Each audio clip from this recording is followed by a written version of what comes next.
اعوذ باللہ من الشیطان الرجیم، پناہ مانگتا ہوں میں اللہ کی شیطان مردود سے۔ بسم اللہ الرحمن الرحیم، شروع اللہ کے نام سے جو بڑا مہربان نہایت رحم والا ہے۔ وَلَقَدْ يَسَّرْنَا الْقُرْآنَ لِلذِّكْرِ فَهَلْ مِن مُدَّكِرٍ، اور ہم نے قرآن کو سمجھنے کے لیے آسان کر دیا ہے، تو کوئی ہے کہ سوچے سمجھے۔ وَرَتِّلِ الْقُرْآنَ تَرْتِيلًا،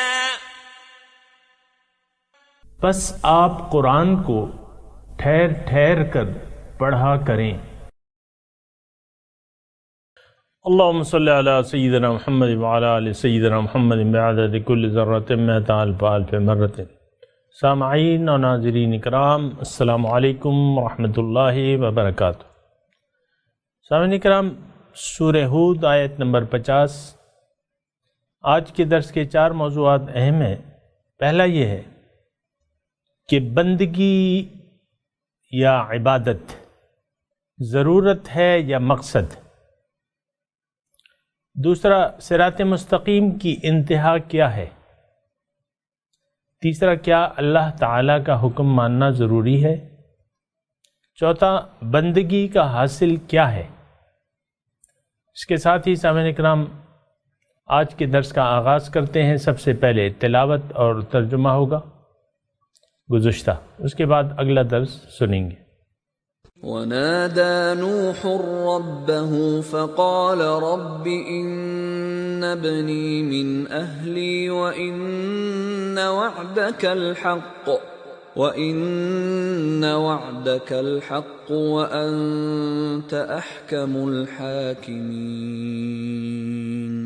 اور نوح علیہ السلام نے اپنے رب کو پکارا اور عرض کیا، اے میرے رب، بے شک میرا لڑکا بھی تو میرے گھر والوں میں داخل تھا، اور یقیناً تیرا وعدہ سچا ہے اور تو سب سے بڑا حاکم ہے۔ قال يا نوح إنه ليس من أهلك إنه عمل غير صالح فلا تسألني ما ليس لك به علم إني أعظك أن تكون من الجاهلين۔ ارشاد ہوا، اے نوح، بے شک وہ تیرے گھر والوں میں شامل نہیں، کیونکہ اس کے عمل اچھے نہ تھے، پس مجھ سے وہ سوال نہ کیا کرو جس کا تمہیں علم نہ ہو۔ میں تمہیں نصیحت کیے دیتا ہوں کہ کہیں تم نادانوں میں سے نہ ہو جانا۔ قال رب إني أعوذ بك أن أسألك ما ليس لي به علم وإلا تغفر لي وترحمني أكن من الخاسرين۔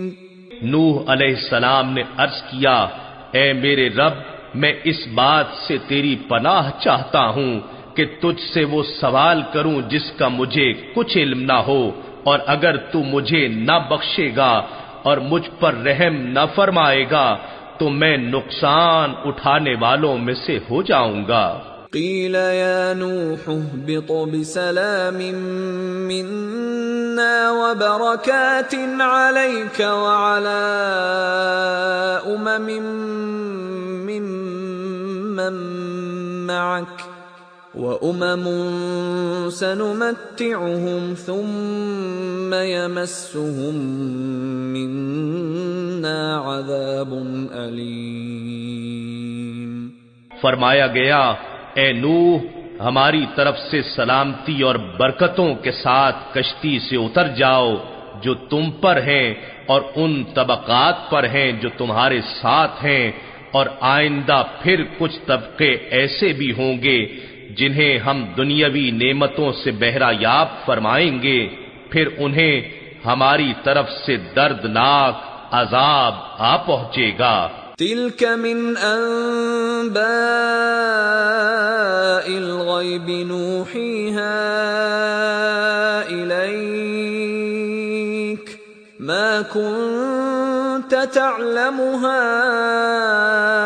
أنت ولا قومك من قبل هذا فاصبر إن العاقبة للمتقين۔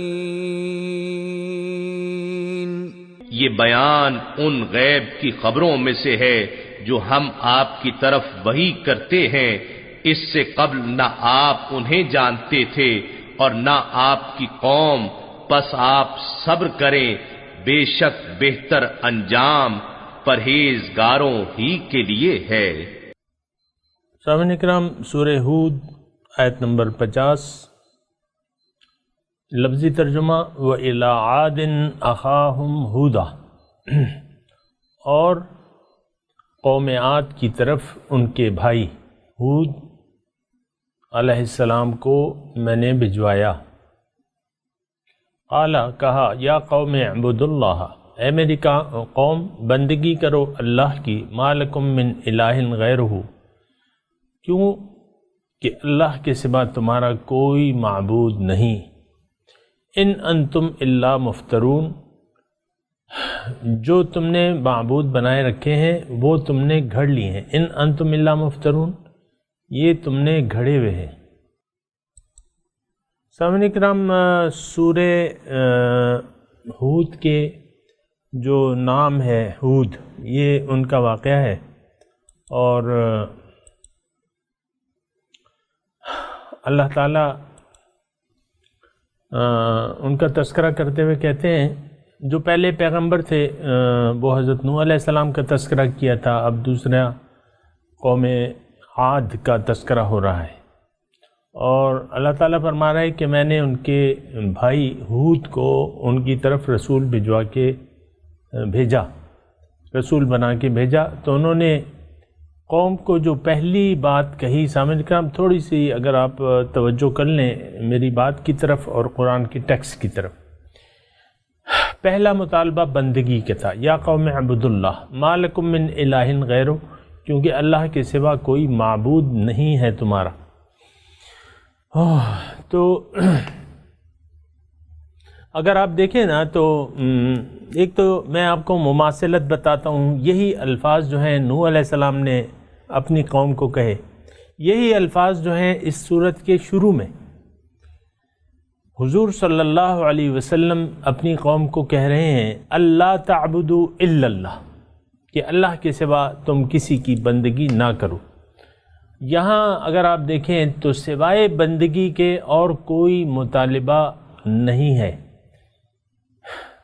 ایک واحد مطالبہ ہے، یا قوم اعبدوا اللہ، بس اللہ کی بندگی، اللہ کی عبادت اور اس کی بندگی، کہ اس میں انسان کی کامیابی ہے۔ یہ میں نے آپ کو پہلے بھی بتا چکا ہوں اور دوبارہ بتانے میں کوئی قباحت نہیں ہے کہ بندگی کیا چیز ہے۔ بندگی کہتے ہیں بات ماننے کو، اطاعت کرنے کو۔ اطاعت، عبادت، اطاعت، بندگی، یہ سب ایک ہی چیز ہے، یعنی اللہ تعالیٰ کی اطاعت اور بندگی، اسی کی سامنے سر جھکانا، اسی کی بات ماننا۔ تھوڑی سی ایک تو میں یہ بات کہوں گا سامعین اکرام کہ بندگی اللہ کی بذات خود مقصود نہیں ہے، بلکہ اس اللہ تک پہنچنے کا ذریعہ، واحد ذریعہ اس کی بندگی ہے۔ بہت آسان جملہ ہے اور یہ اس کو یاد کر لیں، اپنے آپ کو بھی غلط فہمی سے نکالیں اور دوسروں کو بھی، کہ بندگی بذات خود مقصود نہیں ہے۔ اللہ کی عبادت، اس کی اطاعت، اس کا کہنا ماننا، اس کو رب مان لینا، یہ مقصود بذات خود نہیں ہے، بلکہ اس مقصود تک پہنچنے کا ذریعہ ہے، اور یہ ضرورت ہے، بلکہ مقصود کیا ہے؟ اللہ۔ سامعین کرام بار بار بتا چکا ہوں، اصل میں ہم ایسے ماحول میں رہ رہے ہیں کہ اول تو یہاں دین کی سمجھ پر زور نہیں دیا جاتا، نمبر ایک، اور نہ ہم خود ضرورت محسوس کرتے ہیں اس کی۔ ساری زندگی ہو جاتی ہے، بچہ بڑا ہوتا ہے، تعلیم حاصل کرتا ہے، شادی کر لیتا ہے، بچے ہو جاتے ہیں، وہ اس کو جانتا ہی نہیں ہے نہ جان کہ بھئی بندگی ہے کس لیے، بندگی میں کیوں کروں گا، بندگی کی ضرورت کیا ہے، کیا حاجت ہے، تبھی تو آپ سامعین کرام دیکھیں کہ اصل مقصود جو ہے وہ ہماری نگاہوں سے اوجھل ہے، بندگی پر زور ہے۔ تو یہ تھوڑا سا مطلب یہ ہے کہ سمجھ لینا چاہیے، بات بالکل سادی سی بات ہے کہ اگر دیکھیں اگر کوئی ایم نہ ہو، آپ کا کوئی منزل نہ ہو، راستے کا، یہ بندگی تو ایک راستہ ہے، رب کا راستہ کیا ہے؟ بندگی۔ الفاظ میں آسان استعمال کر رہا ہوں سامعین کرام، اور نہ زیادہ جوش میں ہوں، ہوش سے بات کر رہا ہوں میں۔ بندگی ایک راستہ ہے، صراط مستقیم۔ صراط مستقیم کیا ہے؟ اللہ کی بندگی کا طریقہ۔ تو یہ بندگی، عبادت، اللہ کے سامنے سر جھکا دینا، یہ ایک راستہ ہے، کہاں؟ رب کا۔ وَإِنَّكَ لَتَهْدِي إِلَى صِرَاطٍ مُسْتَقِيمٍ۔ قرآنی سے میں آپ کو اس کی وضاحت دے رہا ہوں۔ اللہ تعالیٰ اپنے رسول کو صلی اللہ علیہ وسلم ان کو فرماتے ہیں کہ آپ ان کو ہدایت دینے والے ہیں صراط مستقیم کی طرف۔ وَإِنَّكَ لَتَهْدِي إِلَى صِرَاطٍ مُسْتَقِيمٍ صراط اللہ الذی لہ ما فی السماوات والارض۔ یہ راستہ اس ذات کا راستہ ہے جس کے لیے ہے جو کچھ آسمانوں میں ہے اور زمین میں ہے، یعنی یہ اللہ کا راستہ ہے۔ صراط مستقیم کس کا راستہ؟ آپ خود بھی سمجھیے نا، صراط مستقیم ایک راستہ ہے، کس کا راستہ ہے بھیا؟ اللہ تعالیٰ کا راستہ ہے۔ ہم صراط مستقیم پر اگر چلیں گے تو کہاں پہنچ جائیں گے؟ کیا منزل ہے؟ اللہ۔ یہ بات اچھی طرح خود بھی سمجھ لیجیے۔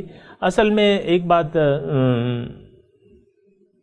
کہنا چاہ رہا ہوں، سن لیجیے، وہ یہ ہے کہ اللہ ہمارا مقصود نہیں ہے، صاف بات ہے۔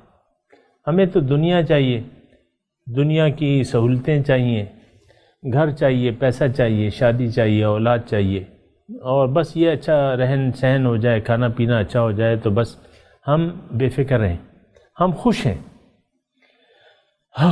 تو پھر نہ کوئی بندگی، نہ کوئی عبادت، بس یہ تو جو عبادت ہم کر رہے ہیں نا اپنے زعم سے، کبھی تسبیح پھیل لیتے ہیں، نمازیں پڑھ لیتے ہیں اور روزے رکھ لیتے ہیں، یہ دین کو ہم نے اپنی خواہشات کے تابع کیا ہے، یہ اصل میں بندگی نہیں ہے، یہ بندگی نہیں کہلاتی۔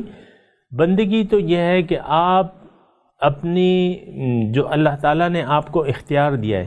دیکھیں میں تھوڑی سی خلاصے کے طور پہ یہ بات کہنے چاہ رہا ہوں، یہ آپ ذرا نوٹ کر لیں۔ وہ یہ ہے بندگی حقیقت میں کیا ہے کہ اللہ تعالیٰ نے آپ کو جو اختیار زندگی گزارنے کا دیا ہے، جو امانت ہے آپ کے پاس، جو اختیار آپ کے پاس امانت ہے، وہ اختیار آپ خود اپنی مرضی سے استعمال نہ کریں، بلکہ اس اختیار کو اللہ پہ بیچ دیں، اپنے مال و جان کا اختیار اللہ پہ بیچ دیں۔ سورہ توبہ کی آیت نمبر 111 آپ کو یاد ہوگی، ان اللہ اشترى من المؤمنین انفسهم واموالهم بان لهم الجنہ۔ یہ اختیار اللہ کو واپس دے دیں کہ اللہ تعالیٰ مجھے نہیں چاہیے، مجھے بتائیں کہ میں نے زندگی کیسے گزارنی ہے۔ تو اس کے لیے پھر قرآن ہے، اس کے لیے دین اسلام ہے، اس کے لیے اسوہ حسنہ ہے۔ وَلَكُمْ فِي رَسُولِ اللَّهِ أُسْوَةٌ حَسَنَةٌ لِمَنْ كَانَ يَرْجُو اللَّهَ۔ تمہارے لیے رسول کی زندگی میں ایک بہترین نمونہ ہے، کس کے لیے؟ جو اللہ سے ملاقات کا امیدوار ہے۔ تو یہ سامعین کرام یہ بات ہے۔ تو ہر پیغمبر، دیکھیں ایک بات نوٹ کر لیں، ہر پیغمبر یہ واحد پہلا پیغام، پہلا میسج جو ہے پیغمبر کا کیا ہوتا ہے؟ اعبد اللہ۔ پھر اس کے بعد تقوی اور اطاعت اس کے بعد آتی ہے، ان اعبدوا اللہ واتقوہ واطیعون۔ کہیں یہ تین جملے اکٹھے پیغمبر بولتا ہے، مختلف سورہ نوح، میں نے یہ آیت جو ابھی پڑھی ہے یہ سورہ نوح کی ہے، انا ارسلنا نوحا الی قومہ، اس میں ہے انذر قومک من قبل ان یأتیہم عذاب علیم قال یا قوم اعبدوا اللہ ما لکم من الہ غیرہ۔ فاتقوا اللہ واطیعون، یہ وہاں یہ الفاظ ہیں، لیکن جو میں نے ابھی الفاظ پڑھے ان اعبدوا اللہ واتقوہ واطیعون، یہ بھی آئے ہیں، ابھی میں ریفرنس آپ کو نہیں دے سکتا لیکن یہ موجود ہے۔ عبادت، سب سے پہلے عبادت، صراط مستقیم رب، اور پھر تقوی، احتیاط، زندگی گزارنے میں احتیاط، اور پیغمبر کی تابعداری، وَأَطِيعُونِي، میری اطاعت کرو۔ اگر تقوی تم نے اختیار کرنا ہے، اگر تم نے اللہ کی عبادت کرنی ہے، اللہ کی پرستش کرنی ہے، اللہ کے راستے پر چلنا ہے، اللہ کو رب تسلیم کرنا ہے، تو کیا؟ میری اطاعت کرو، اطیعون، میری اطاعت کرو، فاتقوا اللہ ان اعبدوا اللہ واتقوہ واطیعونی، میری اطاعت کرو۔ یہ راستہ ہے سامعین اکرام، کسی اور جمیلے میں پڑھنے کی ضرورت نہیں ہے، کامیابی کے لیے واحد طریقہ جو ہے وہ یہی ہے۔ دیکھیں، اللہ ہمارا مقصود ہے، اس پہ پہنچنے کا مختصر طریقہ، آسان طریقہ صراط مستقیم ہے، اور بس اس پہ چلتے جائیں، پھر رب تک پہنچ جائیں، یہ کوئی اس میں مشکلات نہیں ہے۔ بہرحال قال یا قوم اعبدوا اللہ ما لکم من الہ غیرہ، کوئی دوسرا معبود نہیں ہے، اللہ کی بندگی اختیار کر لو، اللہ کا کہنا مانو، اپنا اختیار خود استعمال نہ کرو، اپنی مرضی سے زندگی نہ جیو۔ یہ میں ذرا تفصیل کر رہا ہوں ما لکم من الہ غیرہ کی، اپنی مرضی سے زندگی نہ جیو، کیونکہ تم اپنی مرضی سے زندگی جیو گے تو تم اپنے نفس کو معبود بنا لو گے، جبکہ معبود تو ایک ہی ہے۔ اپنی مرضی سے زندگی گزارو گے تو تم حکومت کا کہنا مانو گے، مثال کے طور پہ باطل معاشرے کا کہنا مانو گے، باطل یار دوست کا کہنا مانو گے، نہیں، اس صورت میں تو تمہارے معبود پھر کافی ہو جائیں گے۔ تمہارا تو ایک معبود ہے، ما لکم من الہ غیرہ، اس کے علاوہ کوئی معبود ہے ہی نہیں، جو حقیقی معبود ہے وہ تو ایک ہی ہے۔ ان الحکم الا للہ، حکم تو اللہ ہی کا ہے۔ باقی ان انتم الا مفترون، باقی تم نے جو یہ جھوٹے معبود بنا لیے ہیں تو یہ تو تم نے گھڑ لیے ہیں۔ مثال کے طور پہ اپنی مرضی سے کوئی جی رہا ہے تو یہ تو اس کی اپنی خواہش ہے، اللہ تعالیٰ نے تو نہیں کہا وَمَنْ أَضَلُّ مِمَّنِ اتَّبَعَ هَوَاهُ بِغَيْرِ هُدًى مِّنَ اللَّهِ، قرآن کی آیت پیش کر رہا ہوں آپ کے سامنے۔ کون ہے زیادہ گمراہ؟ وَمَنْ أَضَلُّ، کون ہے زیادہ گمراہ؟ اس شخص سے جو اپنی خواہشات کے مطابق زندگی، ہوائے نفس کی پیروی کر رہا ہے بغیر اللہ تعالیٰ کی ہدایت کے۔ ہاں، نفس کے جو تقاضے ہیں جو اللہ تعالیٰ نے مشروع قرار دیے ہیں، آپ کا کھانا ہے، آپ کا آرام ہے، اور آپ کا نفس کا آپ پہ حق ہے، یعنی آپ کی جان کا آپ پہ حق ہے۔ نفس کے معنی وہ نفس امارہ نفس امارہ نہیں، آپ کی جان جو ہے اس پہ حق ہے، اس کو آرام دیں گے، آپ آرام کریں گے، اس کو کھانا دیں گے، اس کو کپڑا دیں گے، اس کی جائز ضروریات پوری کریں گے جو بھی آپ سے ہو سکتا ہے۔ وَلِنَفْسِكَ عَلَيْكَ حَقٌّ، تمہارا نفس کا بھی تم پہ حق ہے۔ تو سامعین کرام، ما لکم من الہ غیرہ ان انتم الا مفترون، تم نے جو اللہ کے ہدایت کے مقابلے میں، توجہ فرمائیں اس جملے کی طرف، اے میری قوم، تم نے جو اللہ کے مقابلے میں کسی اور کی اطاعت کر رہے ہو، یہ تو گھڑے ہوئے معبود ہیں، یہ تو تم نے ایک جھوٹ گھڑ لیا ہے، غیر اللہ کی عبادت کر رہے ہو، خواہ کے وقت کوئی بھی ہو، پتھر ہو، سورج ہو، چاند ہو، پیغمبر ہو، ولی ہو، مثال کے طور پہ، اور یہ ان کو حضرت عیسیٰ علیہ السلام کو خدا بنا کے، یعنی خدا بنا کے ان کی پوجا شروع کر دی، ان کی مورتیوں کی پوجا شروع کر دی۔ یا بعض لوگ جو ہیں وہ ذہن میں یہ رکھتے ہیں کہ ولی اللہ جو ہے وہ سب کچھ ہے، یا خدا کے مقابلے میں اس کی اطاعت کرتے ہیں۔ ایسے ہیں گمراہ پیر ہم نے دیکھے ہوئے، وہ نہ نماز پڑھتے ہیں اور نہ روزہ رکھتے ہیں، اور گمراہ لوگ جو ہیں ان کے پیچھے چلتے ہیں، جنہوں نے دین کو بدنام کیا ہوا ہے، جنہوں نے سلسلوں کو بدنام کیا ہے، ایسے لوگ بھی موجود ہیں۔ تو یہ تو معبود باطل ہیں اگر ہیں کسی کے۔ اطاعت تو ایک، بندگی ایک اللہ کی ہے، باقی تو گڑے ہوئے چیزیں ہیں۔ یعنی افترا، گھڑ لیں، مفترون الفاظ، مطلب آپ ایک چیز ہے نہیں آپ گھڑ لیں۔ اللہ کے سوا کسی کی بندگی ہے ہی نہیں، کسی کا کہنا ماننا ہے ہی نہیں، جائز ہی نہیں ہے، حرام ہے۔ تو اگر آپ ایک حق کو چھوڑ کے باطل کی پیروی کریں گے، خواہ وہ آپ کا نفس ہو، خواہ معاشرہ ہو، جو بھی ہو، تو یہ تو آپ نے ایک جھوٹ گھڑ لیا۔ اب جھوٹ کے تو سر پاؤں نہیں ہوتے۔ تو بہرحال یہ دعوت کا ان کا خلاصہ تھا۔ پھر وہ اپنی قوم سے کہتے ہیں، یا قوم لا اسألک علیہ اجرا، اے میری قوم، جو میں نہیں مانگتا اس کے عوض تم سے کوئی اجر ہے۔ لا اسألکم علیہ اجرا، تم سے کوئی عوض، اس کے عوض اجر نہیں مانگتا۔ ان اجری الا علی الذی فطرنی، میرا اجر تو اس ذات کے اوپر ہے جس نے مجھے پیدا کیا ہے۔ یعنی میں تو تم سے کچھ مانگتا نہیں ہے، تم یہ تو دیکھو، میری خلوص اور میری نیت کو دیکھو کہ میں تم سے کسی اجر کا طالب نہیں ہوں۔ ما اسألکم علیہ، لا اسألکم علیہ اجرا، کوئی مجھے معاوضہ نہیں چاہیے، میں تو تمہاری خلوص اور خیر خواہی میں تم سے یہ مطالبہ کر رہا ہوں کہ اللہ کی بندگی کرو، اس میں میرا کوئی مفاد نہیں ہے۔ میرا اجر تو اللہ کے ذمہ ہے جس نے مجھے پیدا کیا۔ فلا تعقلون، کیا تم عقل سے کام نہیں لیتے؟ یعنی میری زندگی تمہیں معلوم ہے، پیغمبر اپنی قوم میں انتہائی شریف خاندان اور بالکل کسی بھی برائی سے پاک ہوتا ہے، شروع سے سامنے اکرام، پیدائشی طور پہ۔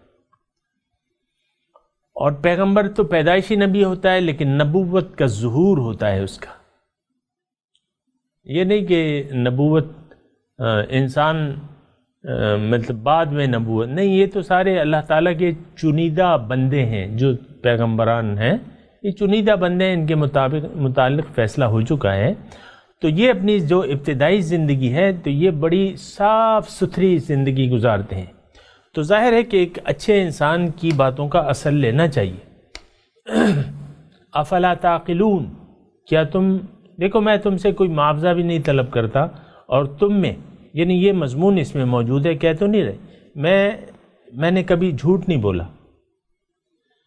میں اب تم سے اس کے معاوضے کا طالب نہیں ہوں، میں امین ہوں، امانت دار ہوں، میں یعنی مضمون، میں دوبارہ کہہ رہا ہوں کہ اس میں یہ مضمون نہیں ہے، لیکن یہ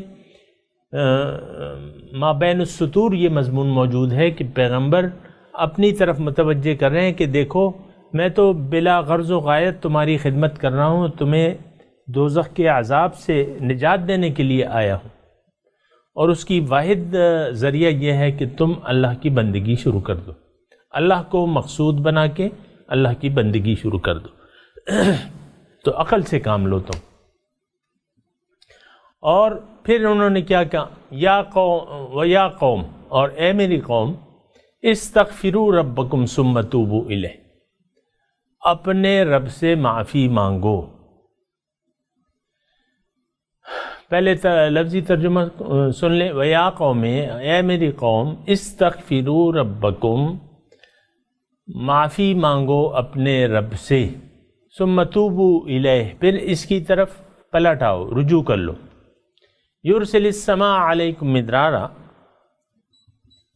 اللہ تعالیٰ تم پہ بارش برسائے گا خوب، مدرارا موسلا دھار، وَيَزِدْكُمْ، اور بڑھا دے گا، قوتاً الی قوتکم، تمہاری قوت کو، جو موجودہ قوت ہے اس سے تمہاری قوت بڑھ جائے گی، وَلَا تَتَوَلَّوْا مُجْرِمِينَ، اور تم مجرم نافرمان ہو کے نہ پھر جانا، وَلَا تَتَوَلَّوْا مُجْرِمِينَ، نافرمان، مجرم نافرمان، فاسق نافرمان، مجرم مطلب جرم. جرم کیا ہے؟ نافرمانی کے پیغمبر کی بات نہ مانے تو وہ تو جرم ہو گیا. اس آیت میں سامعین کرام ہود علیہ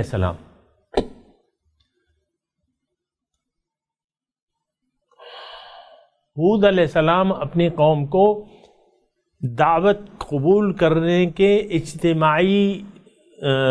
اجتماعی فوائد بتا رہے ہیں. جو ہم نے سورت پڑھی ہے سامعین کرام وہ کیا ہے؟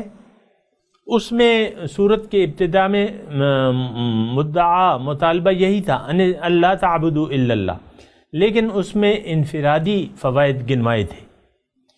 ان استغفروا ربکم ثم توبوا الیہ، مطالبہ تو یہی تھا ان استغفروا ربکم ثم توبوا الیہ یمتعکم متاعا حسنا الی اجل مسمى ویؤتی کل ذی فضل فضلہ.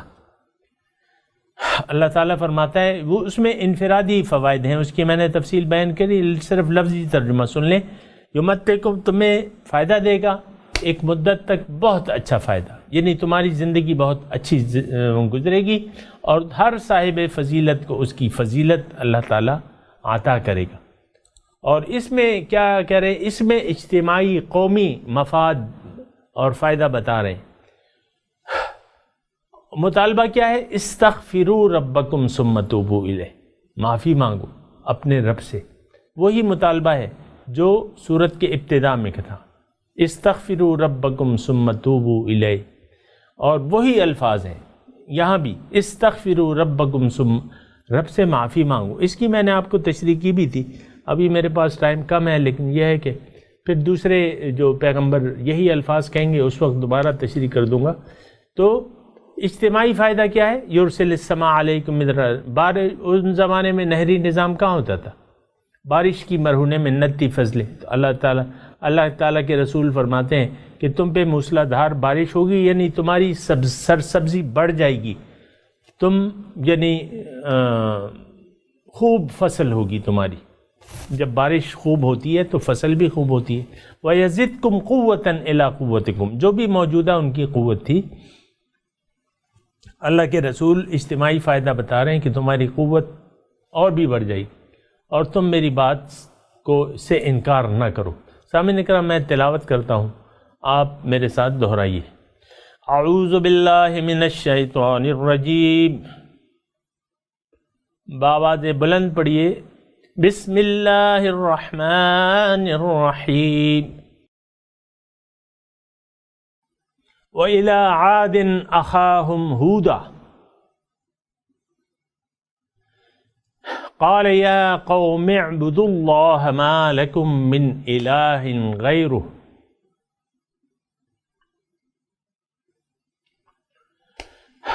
إِنْ أَنْتُمْ إِلَّا مُفْتَرُونَ. يَا قَوْمِ لَا أَسْأَلُكُمْ عَلَيْهِ أَجْرًا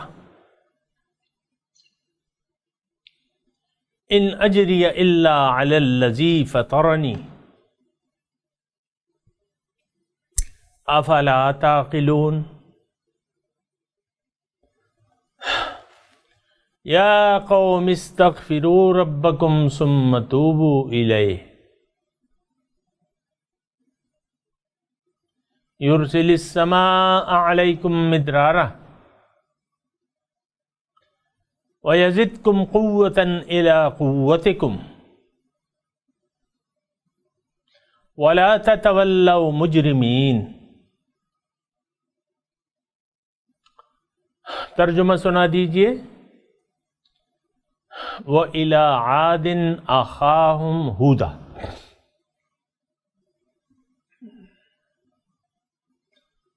اور ہم نے عاد کی طرف ان کے بھائی ہود کو بھیجا.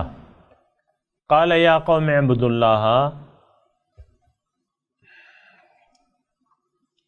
انہوں نے کہا اے میری قوم بندگی کرو اللہ کی.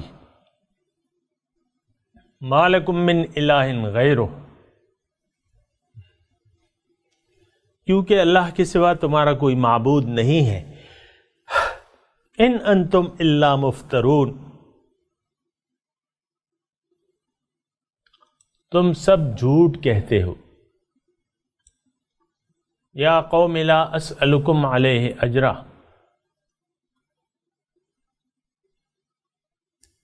اے میری قوم میں اس پر تم سے کوئی مزدوری نہیں مانگتا، ان اجری الا علی الذی فطرنی، میرا اجر تو اس ذات کے ذمہ ہے جس نے مجھے پیدا کیا، افلا تعقلون، کیا تم سوچتے نہیں، سمجھتے نہیں؟ وَيَا قَوْمِ اسْتَغْفِرُوا رَبَّكُمْ ثُمَّ تُوبُوا إِلَيْهِ،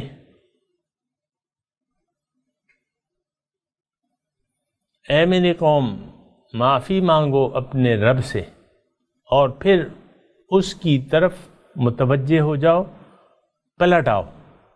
یرسل السماء علیکم مدرارا، وہ تم پر خوب بارشیں برسائے گا، وَيَزِدْكُمْ قُوَّةً إِلَىٰ قُوَّتِكُمْ، اور تمہاری قوت کو اور بڑھا دے گا، وَلَا تَتَوَلَّوْا مُجْرِمِينَ، اور تم مجرم نافرمان ہو کر نہ پھرنا۔ سامعین کرام، اب ان آیات کی تلاوت اور ترجمہ سنتے ہیں۔ وَإِلَىٰ عَادٍ أَخَاهُمْ هُودًا قَالَ يَا قَوْمِ اعْبُدُوا اللَّهَ مَا لَكُم مِّنْ إِلَٰهٍ غَيْرُهُ إِنْ أَنتُمْ إِلَّا مُفْتَرُونَ۔ And to add their brother Hud, he said, O my people, worship God. You have no other God besides him. You do nothing but invent lies. يَا قَوْمِ لَا أَسْأَلُكُمْ عَلَيْهِ أَجْرًا إِنْ أَجْرِيَ إِلَّا عَلَى الَّذِي فَطَرَنِي أَفَلَا تَعْقِلُونَ۔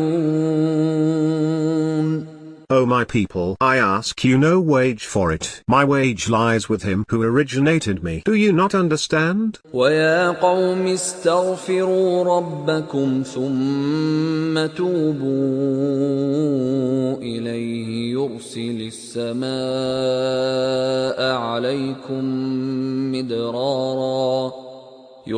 السَّمَاءَ عَلَيْكُمْ مِدْرَارًا وَيَزِدْكُمْ قُوَّةً إِلَىٰ قُوَّتِكُمْ وَلَا تَتَوَلَّوْا مُجْرِمِينَ۔ O my people, ask forgiveness from your Lord and repent to him. He will release the sky pouring down upon you and will add strength to your strength, and do not turn away and be wicked. سامعین کرام، اس کے ساتھ ہی آج کے درس کا وقت اختتام کو پہنچا۔ اگلے درس میں انشاءاللہ ملاقات ہوگی۔ وآخر دعوانا ان الحمد للہ رب العالمین، والسلام علیکم ورحمۃ اللہ وبرکاتہ۔